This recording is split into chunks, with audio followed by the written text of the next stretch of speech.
Today I closed a Google trade early. It was a deep in the money covered call. It was one of the ones that are part of my conservative portfolio where I'm trying to get the 15 to 20% annualized return. I ended up getting a 37% annualized return on this one because I was able to get out of it a little bit early.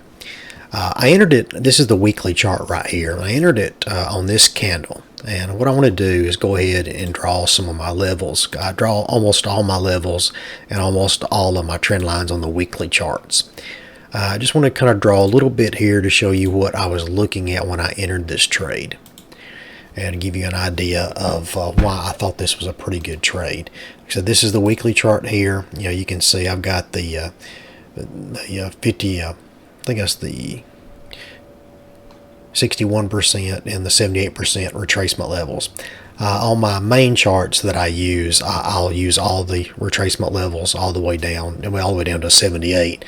But this one, just to keep it so it's not so busy and you can see what I was looking at, I'm just using these two levels on the Fibonacci retracement. You've got a 50-day and a 200-day moving average here, EMAs. It's not great that it's trading below the 200 for these type trades, but I felt pretty comfortable trading Google, and I'll show you on the daily chart in just a minute on why I felt pretty comfortable trading it here. I entered it, like I said, on 221, and I think it was trading at 92.09. Let's switch over to the daily chart so you can get a better look at what I was seeing at the time. This is the daily chart, and I entered right here. And you can see that I was expecting it to move back up.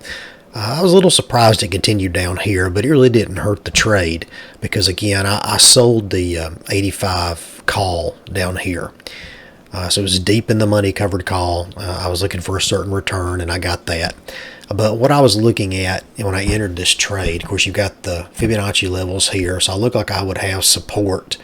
At this line, I would have support here. I have support at this trend line right here. Coming over to this chart, really all they have is the Fibonacci levels because it was breaking through all of these moving averages, which that was a negative on this, but I did go ahead and take that chance. The MACD was also still accelerating, which was also kind of a negative when I've entered it, but again, I went deep in the money in order to offset that.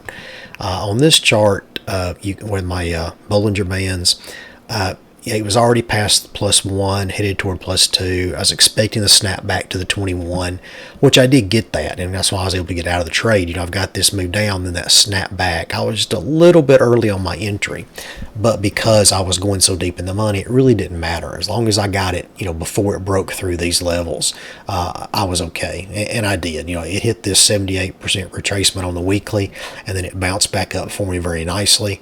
When I entered the trade right here, you could see the 2 and the 5 RSIs were starting to go over sold, so I was expecting to move back up there. You did still have some room down on the 14, which was a concern because of this chart. But overall, the trade worked out. I'll switch over to the trade sheet right now and show you what it looked like. This was the trade sheet. This was the analysis I did when I entered it on 2-1. It was trading at 92.09. For my normal covered calls, this was what my formula tells me I should have sold the call around here. I went deeper in the money because, again, I was still concerned about the market, still concerned about the pullback, and the fact that it was below that 200 EMA on the weekly chart. I sold the option for $830. Based on this, I was looking at about a 21% annualized return if it closed out just like this. A couple of things. In my formula here, it uses the buying power as whatever the break even is. Well, my actual buying power is only 6,500 on this trade because I have a margin account. So I use that on the trade because it's really what the amount of the buying power it tied up. And the odds of Google going to 0 are pretty slim. So I wasn't, overly concerned about that. I closed it early. I didn't stay in it the whole 24 days. I only stayed in it 15 days. So the fact that I had a lower buying power here than here, and the fact that I was in it 15 days instead of 24, it raised my annualized return, 37%. Now, that's only important if you stay completely invested. So I did enter another trade today. I closed this one out, entered another trade. So I'm trying to keep that portfolio as fully invested as I can, allowing a little bit of money Well, it's a margin account. So basically what I do is I'm just investing whatever cash I have. So I still have margin available if I should have to borrow money to make some adjustments. If you just have a cash account, you would need to be a little more careful with that. You couldn't quite go in 100% of your cash.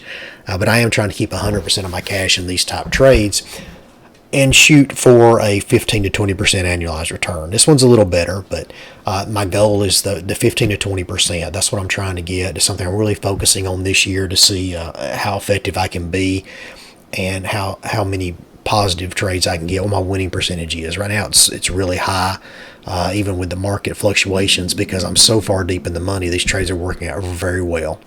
If you're trading these two, please give me comments. Let me know how it's going for you. Like this video if it's helping you, and go ahead and subscribe to the channel. Thanks.